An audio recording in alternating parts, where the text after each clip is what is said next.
ఎలాగూ చేసేది లేదు, ఎలాగూ చెప్పేది అబద్ధాలు, ఎలాగూ చేసేది మోసమే. కాబట్టి ఇక ఎలాగో మోసమే చేస్తా ఉన్నప్పుడు ఇక నోటికి కట్టడి ఎందుకు, అబద్ధాలు చెప్పేటప్పుడు బాబు దారిద్ర్యం ఎందుకు అన్నది బాబు నైజం.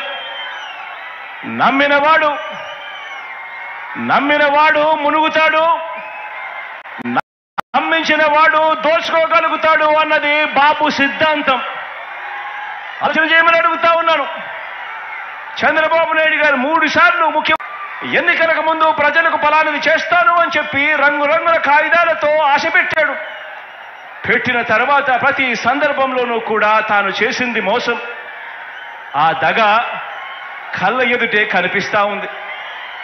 కాబట్టే చంద్రబాబు వాగ్దానాలన్నీ మోసాలేనని, ఏనాడు అమలు చేయలేదన్న నిజాన్ని ఇంటింటికి వెళ్ళి కూడా, ఇక్కడున్న ప్రతి కార్యకర్త ఇంటింటికి వెళ్ళి కూడా చెప్పాలి. చంద్రబాబు నాయుడు గారిని, ఆయన అబద్ధాల్ని నమ్మకండి అని ప్రతి ఇంటికి వెళ్ళి చెప్పాలి. బాబు వంచల్ని, బాబు మోసాలని భరించలేక కదా, చంద్రబాబు నాయుడు గారి మోసాలని, చంద్రబాబు నాయుడు గారి వంచల్ని భరించలేకే కదా 5 ఏళ్ల క్రితం రాష్ట్రంలోని అన్ని సామాజిక వర్గాలు, రాష్ట్రంలోని అన్ని ప్రాంతాల వారు, మొత్తం ప్రజలందరూ కూడా చొక్కా మడతేసి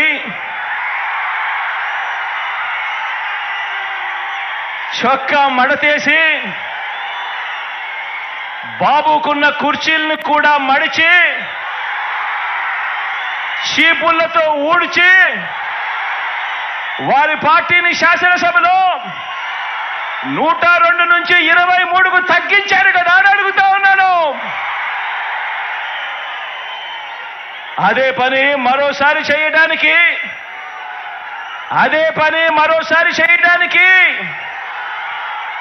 చొక్కాలు మడత వేయడానికి సిద్ధంగా ఉన్నారా?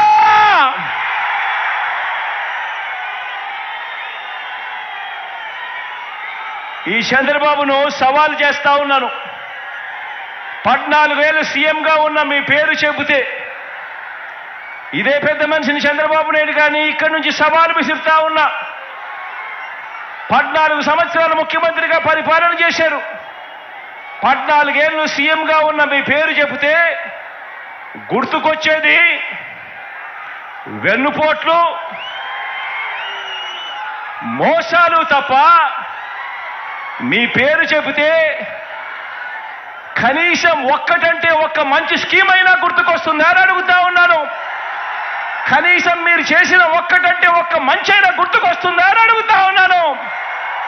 2 చేతులు పైకెత్తి ఇలా ఇలా ఇలా ఇలా ఇలా ఇలా ఇలా ఇలా ఇలా ఇలా ఇలా ఇలా. మరి ఈ పెద్ద మనిషి చంద్రబాబు నాయుడు గారు